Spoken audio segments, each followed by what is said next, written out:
નમસ્કાર, આપ જોઈ રહ્યા છો ન્યૂઝ 18 ગુજરાતી. હું છું આપની સાથે દીપા શર્મા. સમાચારોની શરૂઆત કરીએ. ચોમાસાને લઈને મોટા અપડેટ્સ પ્રાપ્ત થઈ રહ્યા છે. ચોમાસાને લઈ હવામાન વિભાગની આગાહી. ચોમાસું ક્રમશઃ આગળ વધી રહ્યું છે. ચોમાસાની આગળ વધવા માટે સાનુકૂળ પરિસ્થિતિ સર્જાઈ છે. 26 મેના રોજ કેરળમાં ચોમાસું બેસવાની સંભાવના છે. કેરળમાં 4 દિવસ ચોમાસું વહેલું બેસે તેવી શક્યતા.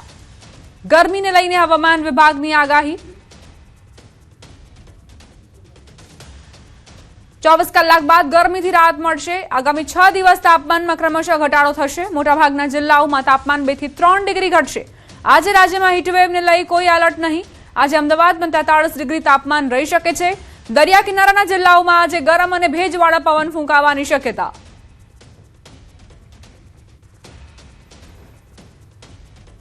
આ તરફ હવામાન નિષ્ણાંત અંબાલાલ પટેલે ચોમાસાને લઈને મહત્વપૂર્ણ આગાહી કરી છે.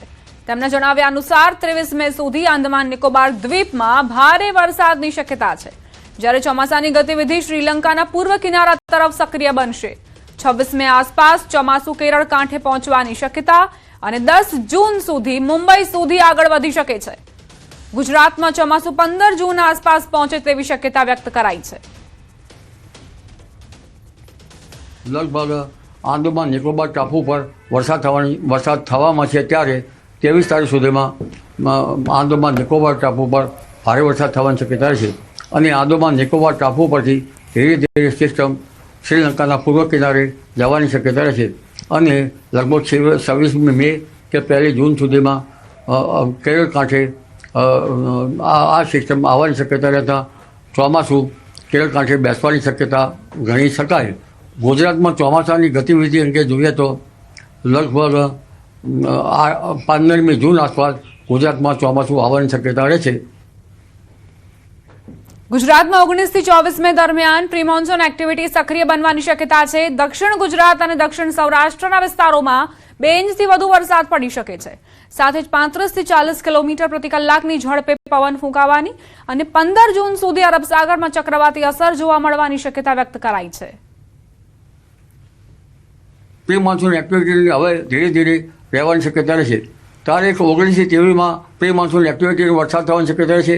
ક્યારેક 24-25 તારીખ સુધીમાં પણ એ પ્રી મોન્સૂન એક્ટિવિટીનો વરસાદ થઈ શકે. જેમાં એ અરબ સાગરમાં જે સિસ્ટમ બની છે તેમાં પશ્ચિમ ઘાટમાં તે વરસાદ થતાં લગભગ મુંબઈ મહારાષ્ટ્રના ભાગોમાં 100 mm જેવો વરસાદ થવાની શક્યતા રહેશે.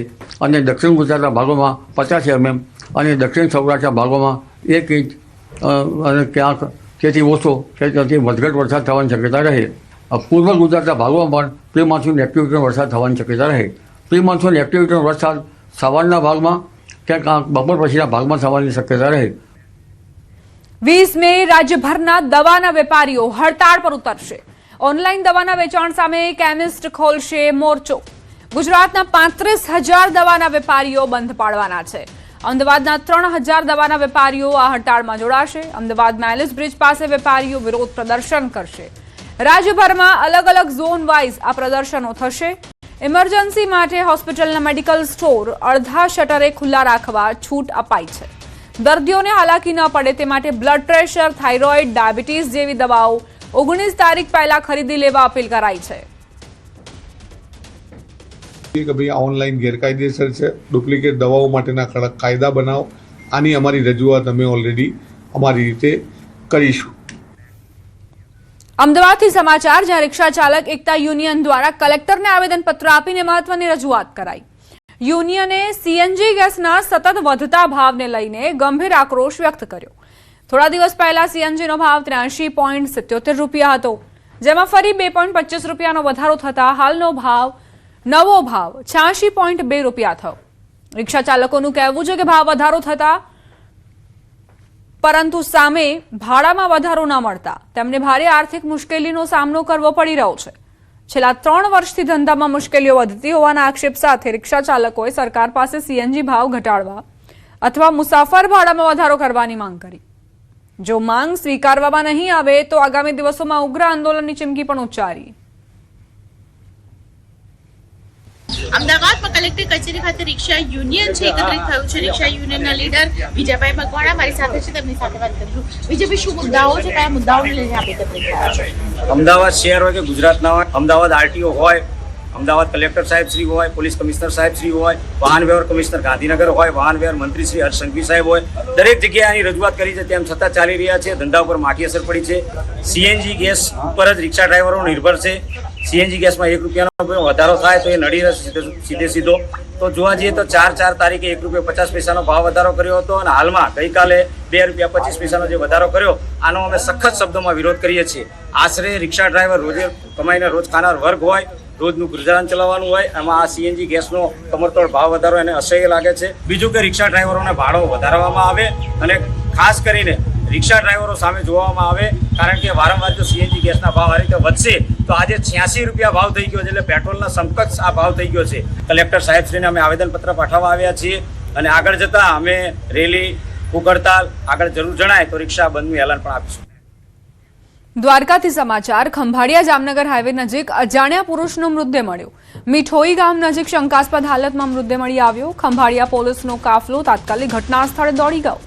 મૃતદેહને પોસ્ટમોર્ટમ માટે જામ ખંભાળિયાની સિવિલ હોસ્પિટલ ખાતે ખસેડવામાં આવ્યો. અજાણ્યા મૃતદેહની ઓળખ તેમજ મોતના સાચા કારણ અંગે પોલીસે તપાસ શરૂ કરી. હત્યા કે અકસ્માત અંગે પોલીસે ઝીણવટભરી તપાસ હાથ ધરી.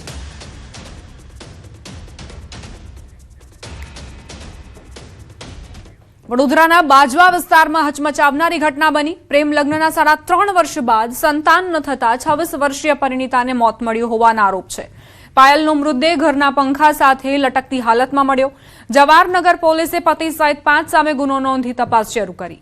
વર્ષ 2022માં પંચમહાલના કાલોલની પાયલે વડોદરાના સાહિલ સાથે પ્રેમ લગ્ન કર્યા હતા, પરંતુ સંતાન ન થવાના મુદ્દે પતિ, સાસુ, સસરા, દિયર અને નણંદ દ્વારા સતત માનસિક ત્રાસ આપવામાં આવતો હતો, શારીરિક ત્રાસ ગુજારવામાં આવતો હતો.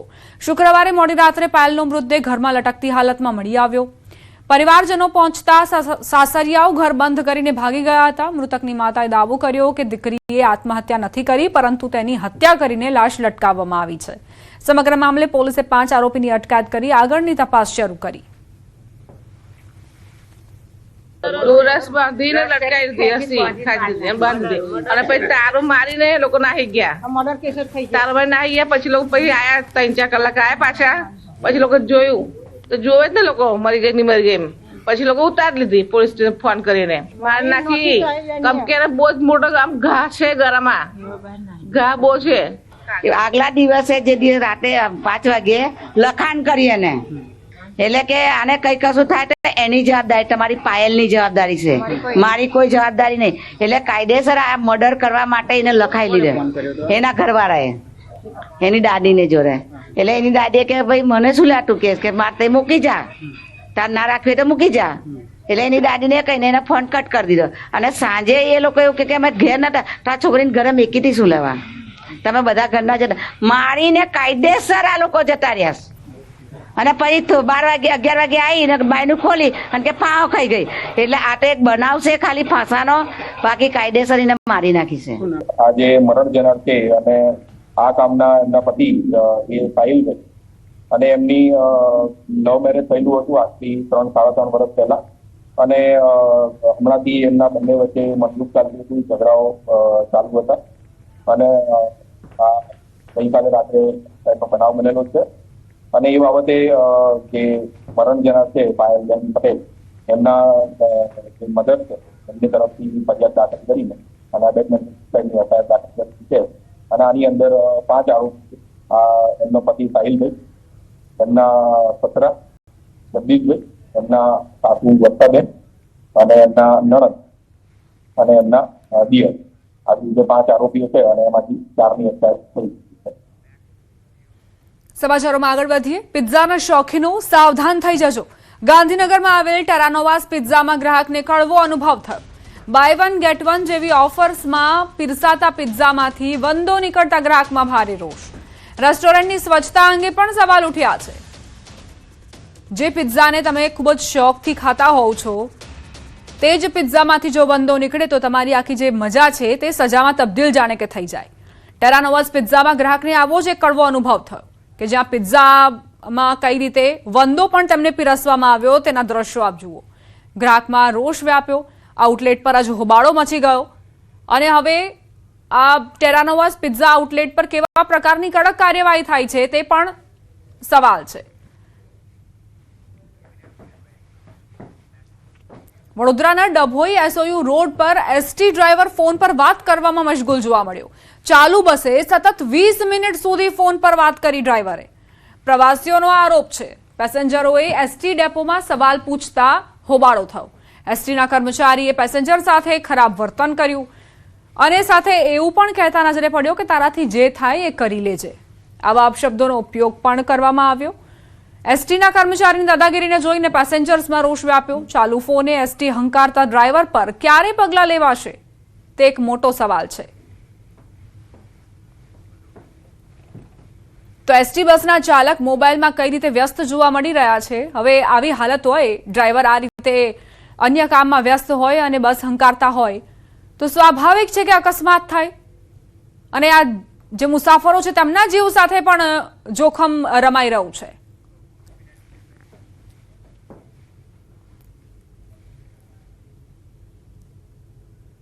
હા બોલો, શું કહો છો? ફોન પર વાત થાય છે. હા બરાબર, મને ફોન પર વાત કરતા હતા તમે એક્સેપ્ટ કરો. હા 56 જણ બેઠા છે બસ ફોન પર વાત કરતા. વિડીયો છે અમારી પાસે, વિડીયો છે, વાયરલ કરી દેજો. હા બોલો, શું કહો છો? ફોન પર વાત થાય છે. હા બરાબર, મને ફોન પર વાત કરતા હતા તમે એક્સેપ્ટ કરો. હા 56 જણ બેઠા છે બસ ફોન પર વાત કરતા. વિડીયો છે અમારી પાસે, વિડીયો છે, વાયરલ કરી દેજો. વાવ થરાદમાં ભારતમાલા એક્સપ્રેસ વે પર બાઇકર્સ દ્વારા રીલ્સ બનાવવાનો વિડીયો સામે આવ્યો. જામનગરથી અમૃતસર સુધીના ભારતમાલા રોડ પર બાઇક માટે પ્રતિબંધ હોવા છતાં યુવાનો બિંદાસ્ત રીતે બાઇક લઈને રોડ પર સ્ટન્ટ કરતા અને રીલ બનાવતા નજરે પડ્યા. પ્રશ્ન એ ઉભો થયો છે કે ટોલ ટેક્સ પર બેસતા કર્મચારીઓની બેદરકારીના કારણે આ બાઇક ભારતમાલા રોડ સુધી કેવી રીતે પહોંચી ગઈ. રોડ પર એન્ટ્રી અને એક્ઝિટ સાઇડ દર 1 કિલોમીટરે સીસીટીવી લગાવવામાં આવ્યા છે, છતાં પણ આ બાઇક ચાલકો કેવી રીતે અહીં પહોંચ્યા અને અત્યાર સુધી કેમ તેમની સામે કોઈ કાર્યવાહી નથી થઈ. હવે જોવાનું એ રહ્યું કે થરાદ પોલીસ આ બાઇકર્સ સામે ગુનો નોંધીને કડક કાર્યવાહી કરી દાખલો બેસાડશે કે કેમ. કચ્છના રાપર